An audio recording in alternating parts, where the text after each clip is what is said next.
चल रही है, बीएस में आने वाला प्रॉफिट लगातार लॉस में चल रहा है, तो हमें ये लग रहा है कि कंपनी किस में जा रही है, हमारी सिक होने के लिए, होने की कगार पर आ गई है। चलिए ओके, थोड़ा सा इंट्रो के साथ हम स्टार्ट करेंगे। सिक इंडस्ट्रीज हमने पढ़ना स्टार्ट किया था। सिक इंडस्ट्रीज आप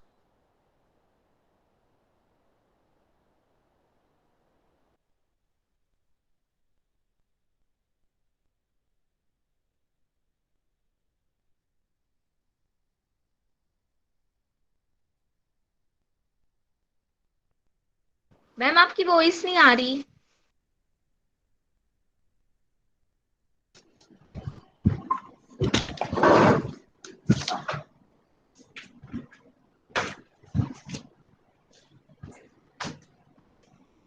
बीच में एक बार डिस्कनेक्ट हो गया था बच्चों, आवाज आ रही है मेरी आप लोगों को? Yes yes ma'am. मैम। चलिए, फिर हमने इसके कॉजेस पढ़े, क्या क्या कारण है इंडस्ट्रियल सिकनेस के, हमने कारण पढ़ लिए।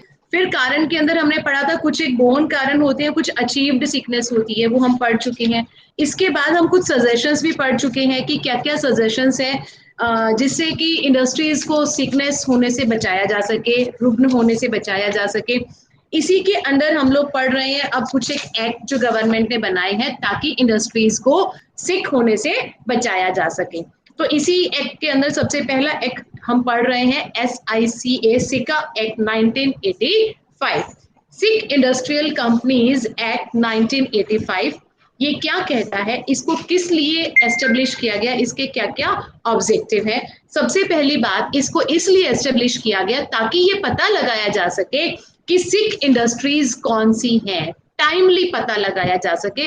अगर समय से हमें पता चल जाएगा कि इंडस्ट्रीज कौन सी सिक है तो इससे क्या बेनिफिट मिलेगा? अगर समय से पता चल जाएगा कि कंपनी सिक है तो हम टाइमली उसके अंदर कुछ ना कुछ इम्प्रूवमेंट मैम करके वॉइस नहीं आ रही। सोल्यूशन।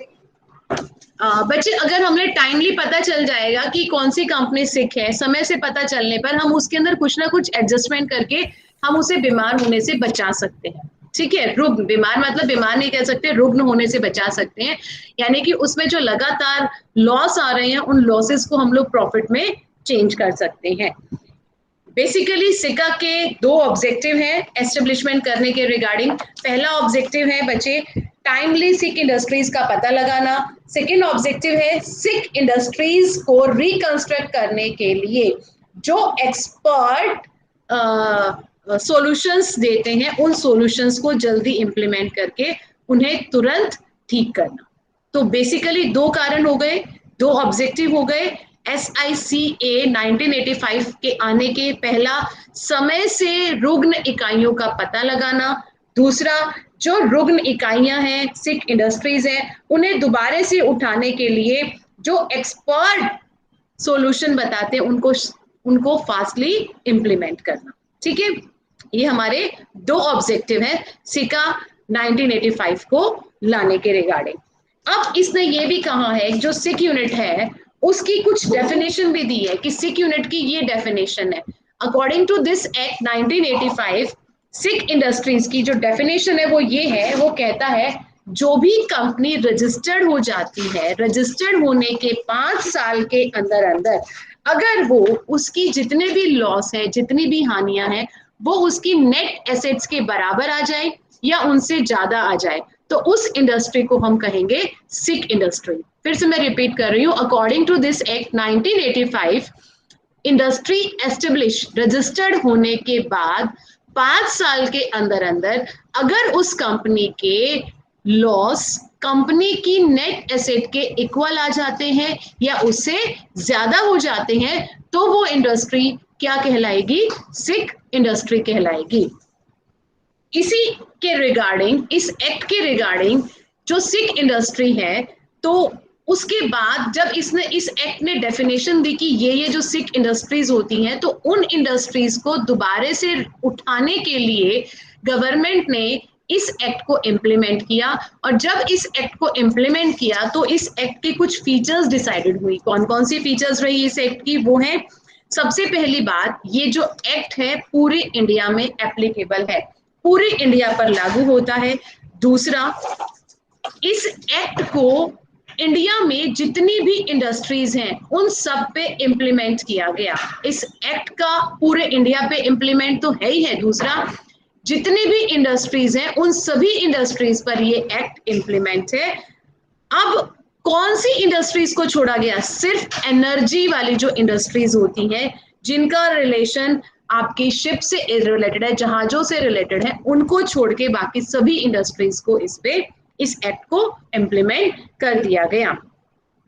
इस एक्ट के अंदर इनिशियल लेवल पर जो सिक इंडस्ट्री आती है उसकी डेफिनेशन भी दी गई। जैसे मैंने अभी आपको बताया, सिक इंडस्ट्रीज की इन्होंने एक लीगल डेफिनेशन दी है, जो ये है कि 5 सालों तक अगर कोई कंपनी प्रॉफिट में नहीं चलती और उसके लॉस जो है वो उसकी नेट एसेट के बराबर आ जाए या उससे ज्यादा आ जाए, तो उस इंडस्ट्री को सिक इंडस्ट्री कहा जाएगा अकॉर्डिंग टू दिस एक्ट।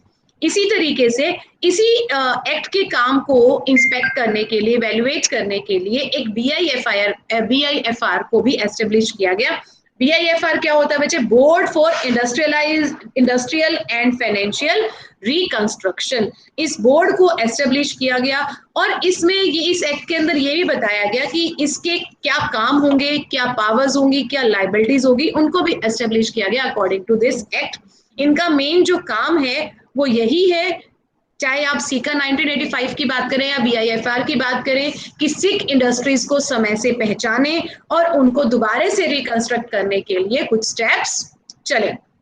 इसके बाद इसकी नेक्स्ट जो फीचर्स है वो ये है कि कंपनी की ऑडिट करने के बाद जो खाते तैयार हो जाते हैं, उनके 60 दिनों के अंदर अंदर जब आपने ऑडिट करवा लिया और कंपनी के सारे पहले तो आपने अकाउंट्स बना लिया, अकाउंट्स बनाने के बाद आपने ऑडिट करवा लिया, ऑडिट करवाने के बाद 60 दिन के अंदर अंदर संचालक मंडल मींस बोर्ड ऑफ डायरेक्टर को ये पता चल जाता है कि हमारी जो इंडस्ट्री है वो सिक है, तो इसकी इंफॉर्मेशन उन्हें बीआईएफआर को देनी पड़ेगी।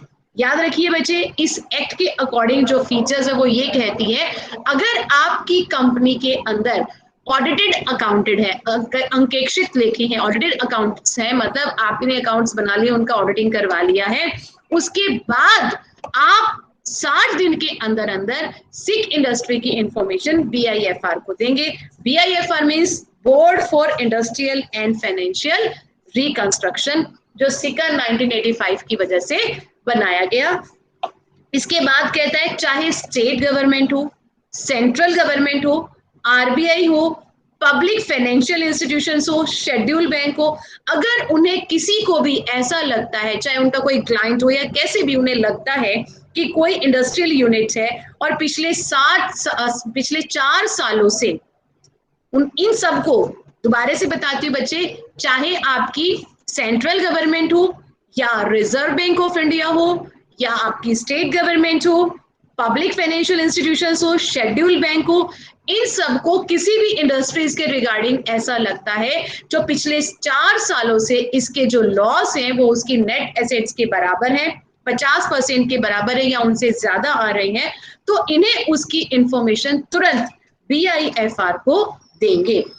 इसके बाद जो नेक्स्ट इसकी फीचर्स है वो ये कहती है, अगर बीआईएफआर को ऐसा लगता है कोई भी इंडस्ट्रीज की जो लॉस है वो पिछले 4 सालों से नेट एसेट्स के 50% से ज्यादा के हो गए हैं, तो बीआईएफआर खुद भी उसकी इंस्पेक्शन करवा सकती है। जब उसे ऐसा लगता है किसी भी इंडस्ट्रीज के बारे में कि ये सिक है, तो खुद भी उसकी इन्वेस्टिगेशन करवा सकती है।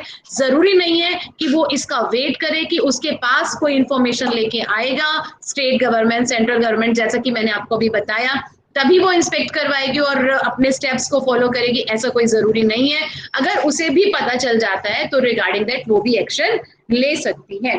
इसी एक्ट के अकॉर्डिंग जो आपका बीआईएफआर है, इसी एक्ट के अकॉर्डिंग उसको एस्टेब्लिश किया गया।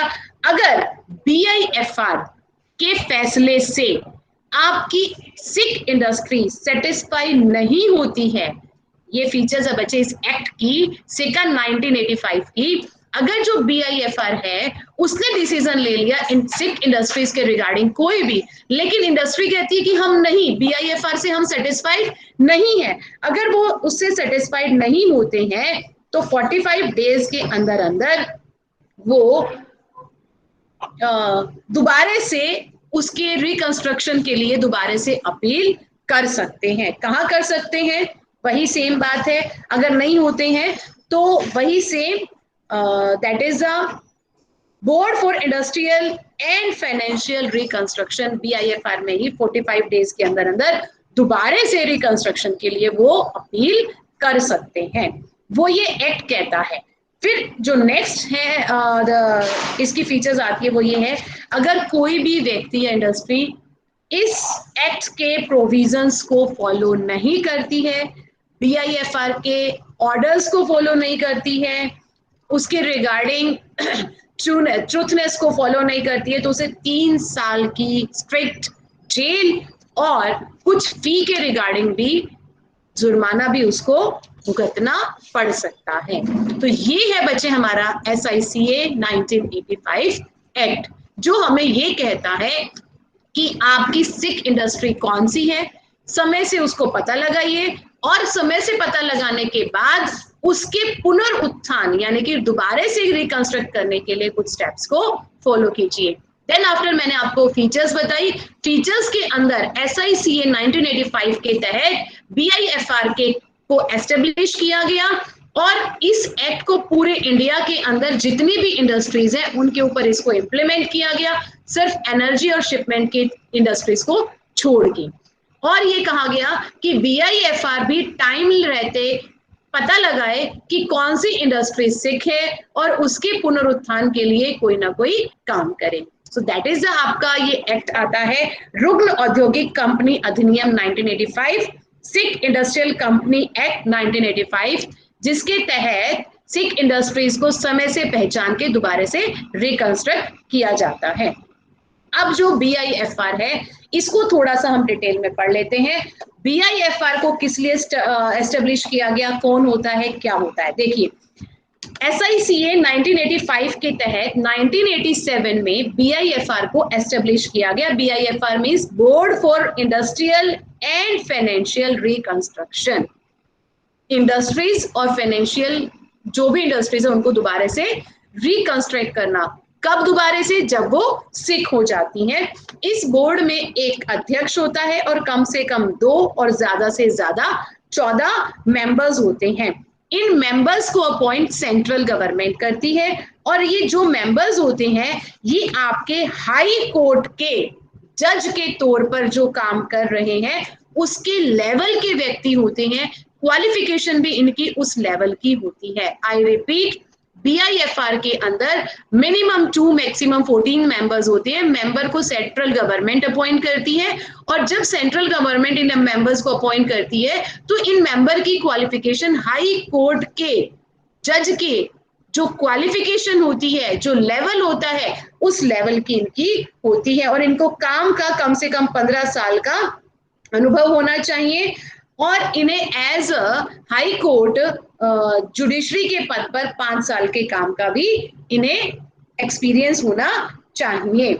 इसके बाद ये जो BIFR है इसके अंदर सिर्फ मीडियम और लार्ज स्केल इंडस्ट्री ही आती है, SSI यूनिट्स को इसके अंदर नहीं डाला गया। BIFR में लार्ज स्केल इंडस्ट्रीज को डाला गया है और जो मीडियम स्केल्स की इंडस्ट्रीज होती है उन्हीं को ही इसके अंदर डाला गया है, उन्हीं के ऊपर ही ये क्या लेती है, एक्शन लेती है। कोर्स ऑफ एक्शन क्या क्या लेती है, अगर इसे पता चलता है किसी इंडस्ट्रीज के अंदर मैनेजमेंट अच्छा नहीं है तो ये उसके डायरेक्टर को हटाकर और कोई डायरेक्टर अपॉइंट करती है ताकि इंडस्ट्रीज को सिक होने से बचाया जा सके। दूसरा, ये कई बार सिक इंडस्ट्रीज का मैनेजिंग अपने हाथ में भी ले सकती है। तीसरा, सिक इंडस्ट्री को हेल्दी यूनिट के साथ अमलगमेट कर देती है। मान लीजिए सिक इंडस्ट्रीज का इसको पता चल गया तो कोर्स ऑफ एक्शन मतलब क्या क्या एक्शन ले सकती है ये रिगार्डिंग दैट, ये एक्शन लेती है। पहला जो मैंने आपको बताया, अगर इसको लगता है कि सिक इंडस्ट्री का मैनेजमेंट ठीक नहीं है तो उसका मैनेजमेंट चेंज कर देती है, या इसको लगता है कि इसके मैनेजमेंट को मुझे अपने हाथ में ले लेना चाहिए तो वो कर सकती है, या इसे लगता है कि सिक यूनिट खड़ी होगी तभी जब इसका हेल्दी यूनिट के साथ अमलगमेट कर दिया जाए तो ये वो कर देती है। चौथा जो एक्शन ले सकती है वो कुछ सिक इंडस्ट्री का या तो पार्ट सेल कर देगी तो पूरी की पूरी सिक इंडस्ट्री को भेज देगी कि अब खड़ी हो ही नहीं सकती है जब उसे ऐसा फील हो, या उसका कुछ पार्ट सेल कर देती है, या फिर उसकी फाइनेंशियल रिकंस्ट्रक्शन दोबारा से कर देती है। तो ये 5 कोर्स ऑफ एक्शन है जो BIFR लेती है रिगार्डिंग सिक इंडस्ट्री। अब जो BIFR को ये पता चल जाता है कि फ्यूचर में सिक इंडस्ट्री को नहीं चलाया जा सकता, इसे बंद कर देना ही ठीक है, तो BIFR उसको बंद करने के लिए हाई कोर्ट में एप्लीकेशन लगाती है और उसके रिगार्डिंग हाई कोर्ट का जो डिसीजन होता है वो लास्ट होता है। वही ये डिसीजन लेता है कि हमें इन इंडस्ट्रीज को बंद कर देना चाहिए या नहीं कर देना चाहिए। इसी के रिगार्डिंग डाटा ये बोलते हैं कि जो कुछ एक मामले थे बहुत टाइम पहले के इंडस्ट्रीज के डाले गए और काफी इंडस्ट्रीज को बंद भी कर दिया गया इसी कारण से, क्योंकि वो सिक हो गई थी। देखिए, जब इंडस्ट्री लगातार लॉस में चल रही है, लॉस में जाने के रिगार्डिंग मैंने आपको बताया, अगर एक इंडस्ट्री लॉस में चली जाती है तो इसका मतलब ये होता है उससे रिलेटेड और बहुत सी जो एजेंसीज है वो भी क्या कर रही हैं, लॉस में चल रही हैं। क्योंकि अगर एक कंपनी ऑर्डर नहीं देगी तो दूसरी कंपनी भी ऑर्डर नहीं आएगा, राइट? तो और बहुत सी छोटी छोटी कंपनियों पे भी इसका इफेक्ट पड़ता है। तो इसलिए इस चीज को जल्दी ही शॉर्ट आउट करने के लिए BIFR लगातार कोई ना कोई कोर्स ऑफ एक्शन जल्दी ही उठाती है, लेकिन लास्ट डिसीजन जो होता है वो कोर्ट का ही होता है। ठीक है, आई थिंक आपको समझ आ गया होगा। मैंने आज आपको दो चीजें समझाई हैं। फर्स्ट इज SICA सिका act 1985 and second BIFR board for industrial and financial reconstruction 1987। Establishment, course of action, क्या काम होता है, ये सारा मैंने आपको समझाया। एग्जाम के पॉइंट ऑफ व्यू से बहुत इंपॉर्टेंट है, बहुत अच्छा टॉपिक भी है। यहां तक आप करेंगे।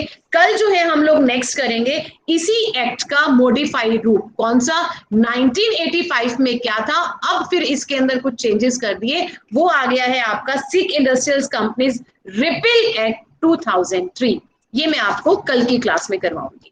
ठीक है बच्चों? ओके अभी किसी की कोई प्रॉब्लम है तो आप लोग मुझसे पूछ सकते हैं, या फिर आप लोग मुझसे कल भी पूछ सकते हो। ओके।